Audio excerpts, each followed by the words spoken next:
What's up, folks? Welcome to yet another edition of the Panthers Fan Talk. I am Eric, and with me, as always, is Will. Doing our annual Panther Fan Talk, Divisional breakdown, That's right. and predictions. So we'll have predictions for each team's record, of course NFC South only, because that's really the only division that matters, Right, at least until the playoffs. So Bucks, Saints, Falcons, Panthers, we'll pick a team and go from there. For me personally, I think it's always a good idea to start at the bottom. And, I mean, I got a few selections for what could be the bottom. Yeah. But, personally, there's one team that ain't going to be away from the bottom anytime soon. And that's the Saints. You know, they come rolling in with... You come rolling in, that's good, I like that. They come rolling into the season with the 47-year-old quarterback Drew Brees, one of the best that's ever played the game, but dude's got to drop off somewhere at some point other than just his height. Yeah. So I think it's this year, and they can ill afford for Drew Brees to slump any, because in spite of their ongoing revamped defense that they have every single year, Yeah. and it's never good, they're going to depend on Breeze. Mhm. And when you add a weapon like Ted Ginn, I think you can go ahead and expect that your numbers are going to go down. Because that dude is doo-doo. Yeah, we know that firsthand. So, you know, to all my Saints fans out there that like to watch us and, you know, enjoy our old Peyton and Ryan videos, sorry to tell you, but I got you, again, getting one of those good draft picks. I got them going 5 and 11. No, wow. Yeah, I agree with you about who's going to finish fourth. It's going to be the Saints. Rolling in, as you say. That's good. I like that. I'm keeping it from home. Yeah, Drew Brees is old as dirt, man. I mean, sooner or later that dude's going to get killed on the football field. No. Sooner or later he's just, not going to have it anymore. I mean, his old age catches up with everybody. Plus you add in Ted Ginn. Is he like the number one there now? Number two? Number one? Dude, I don't know. He's not the number one. I don't know their depth chart, but I know they made the Cardinals center trying to throw him a pass in the red zone in the preseason, and Right in his hands, and of course he drops it. yeah, paid the price for that one. I'm sure they'll learn from it, but carry on. Yeah, so with Ted Ginn, I mean, that's about, a good 10 minus touchdowns for Drew Brees, just alone. I don't know exactly who the number one's going to be, or if Ted Ginn actually is number one. If they are, then, good luck to them. As far as their record, man, I must say they pull out about 6 wins and go like 6 and 10, but they definitely finish in fourth, in my opinion. That's a pretty strong record. Yeah. Who you want to throw out next, or you want me to go with it? I'm going to go. You go. And I think this is a good one because I just looked at their record. I'm going with the Falcons coming in third in the South. We all know about a Super Bowl slump. And from what I've heard, man, I should look this up earlier, but supposedly they've lost all their preseason games. And I know they've lost a couple in the fourth quarter, like comeback, victories for other teams. That. I'll be honest, I wasn't watching intently on the Falcons preseason games. Right. But that's pretty interesting, right? That is. But yeah, I mean, they've got a semi-tough schedule, but with the Super Bowl slump and the way that they lost, that's going to be hard to come back from. Plus, they lost their offensive coordinator, who I thought was huge, and them, being able to move the ball up and down the field and having to transition from another new offensive coordinator, that's going to take some time. And I don't really see them recovering. I don't see them making the playoffs. They're finishing third. I think the record's going to be 8-8. I like the Super Bowl slump thing. I'm going to steal that from you, too. Everything I hear from everyone else is always Super Bowl hangover. They're Cheers. missing out. So, Atlanta. I've also got them finishing third or fourth. Not to give away my prediction, but of course, you've got Julio Jones, and anytime you talk about the Falcons, much like you talk about the Saints, you got to mention Breeze. You talk about the Falcons, you got to mention Julio Jones. As long as he's on the field, they're going to have a chance, offensively to put up points. Matt Ryan last year was phenomenal. Mm-hmm. Wasn't that long ago that we were in Atlanta listening to their sports talk, and everyone was wanting him to run out of town. Right. But the guy can play. However, we're sitting right here in the middle of Super Bowl slump nation for last year, and it's a painful road. It's hard to come back from. Yeah. And that was losing a nail biter. Well, I guess we were down the whole time, but it was still close all the way through. Yeah. Now, Atlanta lost a nail biter, but in an unimaginable way.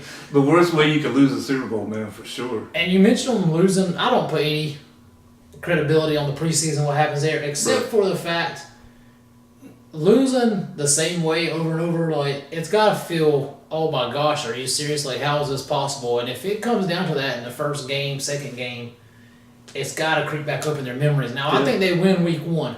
Yeah. And you guys in Atlanta better enjoy it, because I got you winning 4 more after that. Also finishing 5-11. Wow. And the good news is you do split with the Saints, so enjoy that win in the division. That one win, yeah. You want to hit who you got second? The second is going to be a much different scenario. I picked them pretty high last year. Didn't quite come to fruition as far as their abilities, but I think this year the Tampa Bay Bucks take the next step. Winston added, well, he didn't add, but they added another weapon for Winston. A couple, actually. And O.J. Howard, Mm-hmm. who is going to be a monster, Yeah. in my opinion. And you've already got, I mean, he's just got so much to work with. And I know he's had turnover issues, and it's because of that I have them finishing second and not first. But defensively, they've got a lot of speed on that side of the ball. Mm-hmm. They're really a force to be reckoned with this year, I think. And I got them going the exact opposite of the other 2 teams in the division. I got them going 11-5, finishing second, making the playoffs, wild card, home field advantage first round. No, that's not even possible. Did they change that rule or not? I can't remember. They were talking about it. If they did, home field advantage. If not, they'll be going to Gotcha. Washington. Sneak peek. There you go. Yeah, I'm with you, man. I guess we're going to freaking have the same rankings here. I got the Bucks coming in second, too. I like Jameis Winston. I know he makes some pretty horrible decisions sometimes, like especially when he's under pressure. Sometimes he'll just chug it up, and it's always a pick. Sometimes he can have a game where he throws 3 or 4 interceptions. He can definitely have bad games, but I feel like he's a good enough quarterback to where he can win them games and just, help out his team. Plus, like you said, he's got a lot of weapons. Not only did they add O.J. Howard, who I was a big fan of and I wanted at 8 for Carolina, but they also added Deshaun Jackson. Speedster. Then, not only that, you go with him and Mike Evans. That's a freaking heck of a duo, man. And then you add O.J. Howard, and I think Doug Martin's coming back in here, or was he suspended? I can't remember.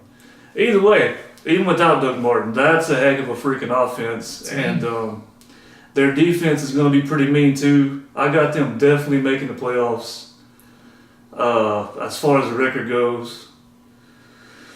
Oh, man. I think they finished probably 10-6.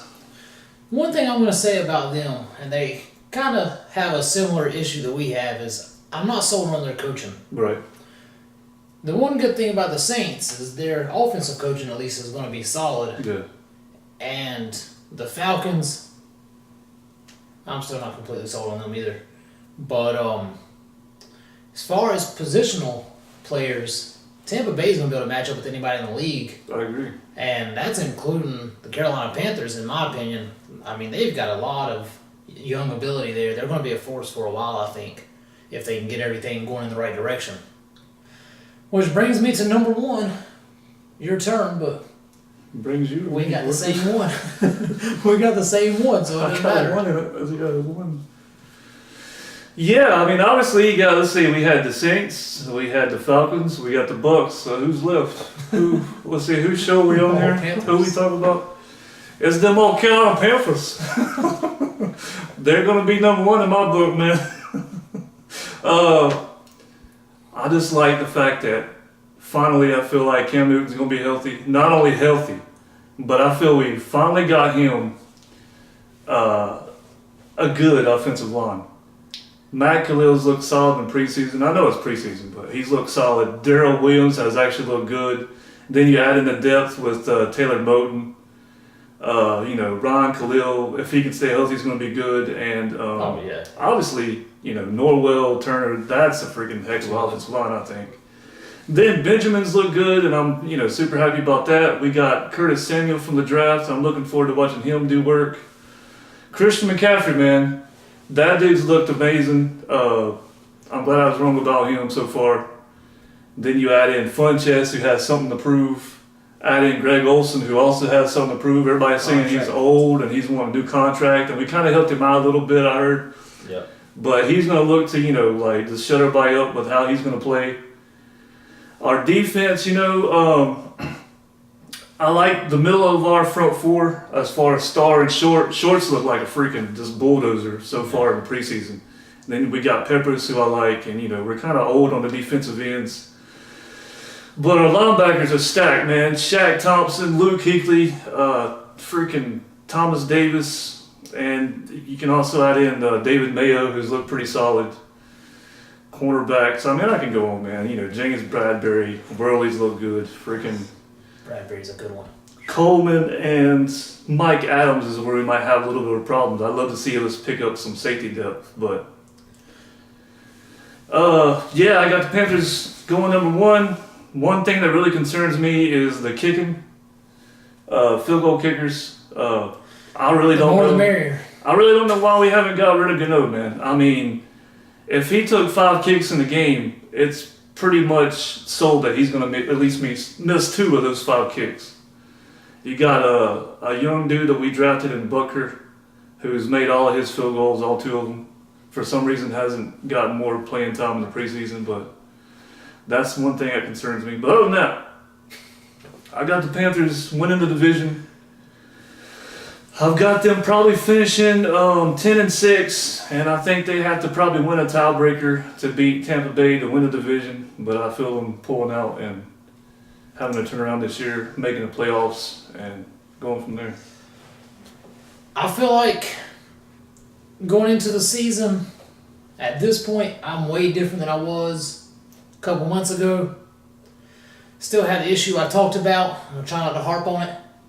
The old riverboat. Riviera. Yes. Riverboat Riviera. But Ronald. I think we have the talent. We always have the talent. Yeah. So that's why I'm hesitant. But like you mentioned, Cam's being healthy, and second year of our corners, Bradbury is a monster. Yeah. Worley's going to only get better. They're both only going to get better. Yeah, and I didn't Captain Muttlin and freaking Corn Elder when he comes back. Our depth got much better there. Yeah.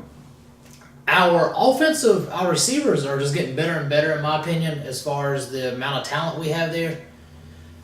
The one thing, though, that really turned for me is not only McCaffrey is so far looks even way better than I could have expected at any point.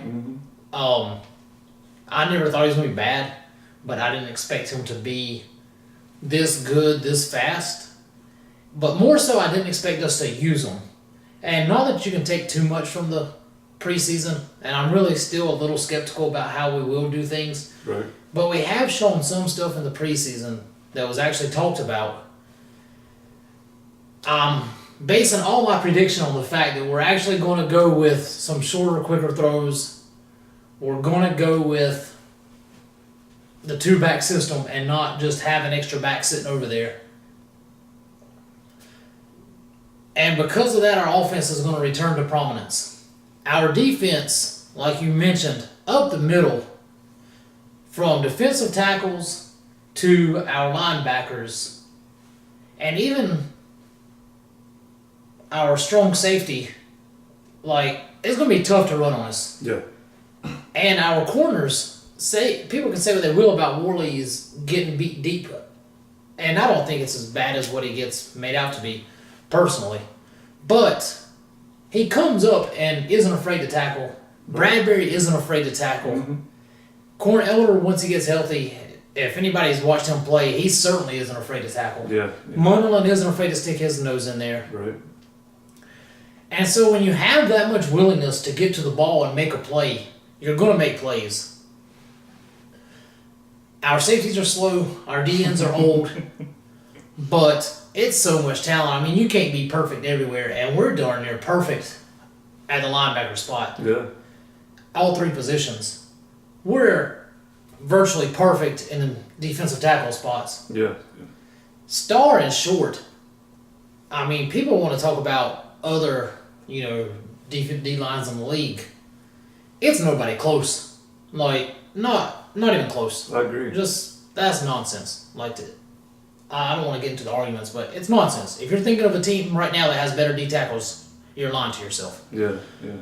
So I got us, man, beating the poor coaching of years past and taking first place in a legitimate fashion.